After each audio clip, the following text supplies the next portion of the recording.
வணக்கம். வசியின் வாசிப்புகளில் சிவகாமியின் சபதம் 3ஆம் பாகம். பிச்சுவின் காதல். அத்தியாயம் 31. புலிகேசி ஓட்டம். மாமல்லரும் பரஞ்சோதியும் ஆயனாரின் அரண்ய வீட்டுக்கு எப்படி வந்து சேர்ந்தார்கள், என்ன மனோநிலையில் வந்து சேர்ந்தார்கள் என்பதை சற்று கவனிப்போம். மணிமங்கலம் போர்க்களத்தில் மகேந்திர பல்லவரின் சிறு படை அடியோடு நாசம் செய்யப்படவிருந்த தருவாயில் மாமல்லரும் பரஞ்சோதியும் பாண்டியனை புறங்கண்ட குதிரை படையுடன் அங்கு வந்து சேர்ந்தார்கள். சற்று நேரத்துக்கெல்லாம் போர் நிலைமை அடியோடு மாறிவிட்டது. சலுக்க வீரர் பின்வாங்கி ஓட ஆரம்பித்தனர். அவர்களை தொடர்ந்து போய் அடியோடு அழித்துவிட்டு வர மாமல்லர் எண்ணிய சமயத்தில் போர்க்களத்தின் ஒரு மூலையில் மகேந்திர பல்லவர் மரணக்காயப்பட்டு கிடப்பதாக செய்தி கிடைத்தது. மாமல்லரும் பரஞ்சோதியும் அவ்விடத்துக்கு ஓடி பார்த்தபோது காயப்பட்ட மகேந்திரரை பக்கத்து மணிமங்கலம் கிராமத்தில் இருந்த அரண்மனை விடுதிக்கு தூக்கி கொண்டு போய் சிகிச்சை செய்து வருவதாக தெரிந்தது. சிநேகிதர்கள் இருவரும் உடனே அவ்விடத்துக்கு சென்றார்கள். சிறிது நேரம் சிகிச்சைகள் செய்த பிற்பாடு மகேந்திரர் கண் திறந்து பார்த்தார். புதல்வனை கண்டதும் முதலில் அவருடைய முகத்தில் மகிழ்ச்சி தோன்றியது. மறுகணத்திலே மகிழ்ச்சி பாவம் மாறி அளவற்ற வேதனையும் கவலையும் அந்த முகத்தில் பிரதிபலித்தன. மகனே, உனக்கு பெரிய துரோகம் செய்துவிட்டேன், என்னை மன்னிப்பாயா என்று அவருடைய உதடுகள் முணுமுணுத்தன. அப்பா, நீங்கள் கவலைப்பட வேண்டாம், நாங்கள் தான் சரியான சமயத்துக்கு வந்து சேர்ந்து விட்டோமே. சலுக்கர் சிதறி ஓடுகிறார்கள் என்று மாமல்லர் சொல்லும் போதே மகேந்திரன் நினைவை இழந்து விட்டார். மாமல்லரும் பரஞ்சோதியும் மகேந்திர சக்கரவர்த்தியை பத்திரமாக காஞ்சி நகருக்கு கொண்டு போக ஏற்பாடு செய்துவிட்டு போர்க்களத்தின் நிலைமையை ஆராய்ந்தார்கள். மகேந்திர பல்லவருடன் காஞ்சியிலிருந்து புறப்பட்டு வந்த சைன்யத்தில் பெரும்பகுதி வீரர்கள் மணிமங்கலம் போர்க்களத்தில் வீர சொர்க்கம் புகுந்து விட்டதாக அறிந்தார்கள். சேனாதிபதி கலிப்பகையாரும் அந்த போர்க்களத்திலேயே உயிர் துறந்த செய்தி தெரிய வந்தது. மேலே தாங்கள் செய்ய வேண்டியது என்ன என்று மாமல்லரும் பரஞ்சோதியும் யோசனை செய்தார்கள். காஞ்சி நகரை சுற்றிலும் இன்னும் பல இடங்களில் சலுக்க வீரர்களின் சிறு படைகள் ஆங்காங்கே கிராமங்களில் புகுந்து ஜனங்களை இம்சித்துக் கொண்டிருப்பதாக அவர்களுக்கு தகவல் தெரிய வந்திருந்தது. எனவே அப்படிப்பட்ட கிராதக ராட்சசர்களை முதலில் ஒழித்து கிராமவாசிகளை காப்பாற்றுவது தான் தங்களுடைய முதற்கடமை என்றும், காலாட்படையும் வந்து சேர்ந்த பிறகு புலிகேசியின் பெரும் படையை தொடர்ந்து போகலாம் என்றும் தீர்மானித்தார்கள். அவ்விதமே 3 நாட்கள் சுற்றி சுற்றி வந்து காஞ்சிக்கு கிழக்கிலும் தெற்கிலும் மேற்கிலும் சலுக்கர் படையை இல்லாமல் துவம்சம் செய்தார்கள். இதற்குள்ளாக காலாட்படையும் வந்து சேரவே மீண்டும் வடக்கு நோக்கி புறப்பட்டார்கள். காஞ்சிக்கு வடக்கே 3 காத தூரத்தில் சூரமாரம் என்னும் கிராமத்துக்கு அருகில் ஒரு பெரும் போர் நடந்தது. இங்கே சலுக்கர் படைக்கு தலைமை வகித்தவன் தளபதி சசாங்கன். இந்த சண்டையில் தளபதி சசாங்கனும் சலுக்க வீரர்களில் பெரும் பகுதியினரும் மாண்டார்கள். மற்றவர்கள் பின்வாங்கி சிதறி ஓடினார்கள். பல்லவர் படை அவர்களை துரத்தி கொண்டு வெள்ளாறு வரையில் சென்றது.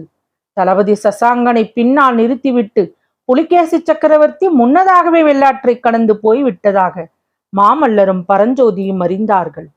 மாமல்லர் வெள்ளாற்றையும் கடந்து அப்பால் புலிகேசியை துரத்தி கொண்டு போக விரும்பினார். கலிப்பகையின் மரணத்தினால் இப்போது பல்லவ சேனாதிபதியாகிவிட்ட பரஞ்சோதியார் அதற்கு ஒத்துக்கொள்ளவில்லை. பிரபு, சக்கரவர்த்தியை எந்த நிலைமையில் நாம் விட்டுவிட்டு வந்தோம் என்பது தங்களுக்கு நினைவில்லையா? அவரை அப்படி விட்டுவிட்டு நாம் நெடுகிலும் போய்கொண்டே இருப்பது நியாயமா? கலிப்பகையும் போர்க்களத்தில் காலமாகிவிட்டார். நாம் இல்லாத சமயத்தில் சக்கரவர்த்திக்கு ஏதேனும் நேர்ந்து விட்டால் பல்லவ ராஜ்யம் என்ன கதி ஆவது? சலுக்கர்களால் சூறையாடப்பட்டும் ஹிம்சிக்கப்பட்டும் தவித்துக் கொண்டிருக்கும் கிராமவாசிகளின் கதி என்ன?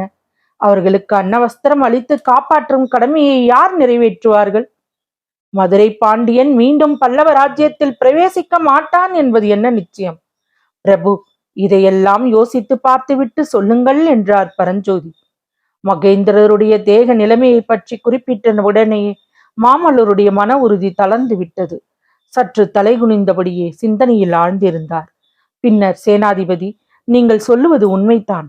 அது மட்டுமல்ல, நாம் இப்போது நமது சைன்யத்துடன் முன்னேறினால் அவர்களுக்கு வேண்டிய உணவுப் பொருள் இல்லை. போகும் வழியில் ஏற்கனவே சலுக்க அரக்கர்கள் கிராமங்களை சூறையாடி கொண்டு போகிறார்கள். அவர்களுக்கு பின்னால் நாமும் போனால் கிராமவாசிகள் எங்கிருந்து உணவளிப்பார்கள்? நாமும் சேர்ந்து அவர்களை இம்சிப்பதாகவே முடியும். எல்லாவற்றுக்கும் காஞ்சிக்கு திரும்பி சென்று தந்தையின் உடல்நிலை எப்படி இருக்கிறது என்று தெரிந்து கொள்வோம். தக்க ஏற்பாட்டுடன் பிறகு திரும்புவோம் என்றார். காஞ்சியை நோக்கி திரும்பி வரும்போது ஆங்காங்கே கிராமங்களில் சலுக்க வீரர்கள் செய்துள்ள அக்கிரமங்கள் அவர்களுடைய கவனத்தை கவர்ந்தன.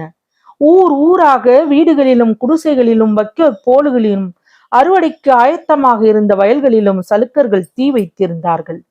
எங்கே பார்த்தாலும் ஒரே சாம்பல் மயமாக இருந்தது. பல்லவ நாடே ஒரு பெரிய பூகம்பர பயங்கர சம்சமான பூமியாக மாறிவிட்டதாக தோன்றியது. இன்னும் சில கிராமங்களில் வீடுகள் தீப்பற்றி எரிந்து கொண்டிருந்தன. ஆங்காங்கு ஜனங்களின் அழுகை குரல் எழுந்தது. மாமல்லரையும் பரஞ்சோதியையும் கண்டதும் ஜனங்கள் உரத்த சப்தமிட்டு புலம்பத் தொடங்கினார்கள்.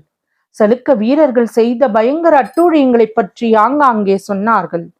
சிற்பிகள் கால் கை வெட்டப்பட்டது பற்றியும், இளம் பெண்கள் சிறைபிடித்து போகப்பட்டது பற்றியும், ஆடு மாடுகள் வதைக்கப்பட்டது பற்றியும் ஜனங்கள் சொன்னதை கேட்டபோது கோபத்தினாலும் மாத்திரத்தினாலும் மாமல்லரின் மார்பு வெடித்துவிடும் போல் இருந்தது. நாக்கு உலர்ந்து மேல் அன்னத்தில் ஒட்டி கொண்டது. பரஞ்சோதியிடம் தமது கோபத்தையும் ஆத்திரத்தையும் வெளியிட்டு 4 வார்த்தை பேசுவதற்கு கூட மாமல்லரால் முடியாமல் போய்விட்டது.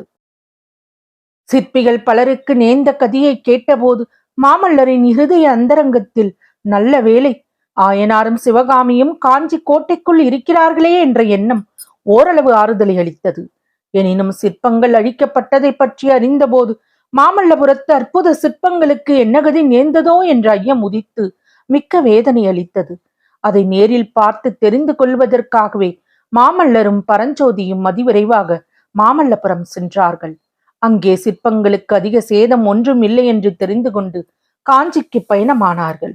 மாமல்லபுரத்திலிருந்து காஞ்சிக்கு போகும் வழியில் ஆயனாரின் அரண்ய வீடு இருந்ததல்லவா, அந்த வீட்டையும் பார்க்க வேண்டும். அதில் இருந்த தெய்வீக நடன சிலைகளுக்கு ஒன்றும் சேதமில்லை என்பதை தெரிந்து கொள்ள வேண்டும் என்று மாமல்லர் விரும்பினார். ஆயனாரின் வீட்டு வழியாக போவது காஞ்சிக்கு குறுக்கு வழியாகவும் இருந்ததல்லவா. ஆயனார் வீட்டு வாசலுக்கு வந்ததும் கதவு திறந்திருப்பதை பார்த்தார்கள். உடனேயே இருவருக்கும் திக்கென்றது.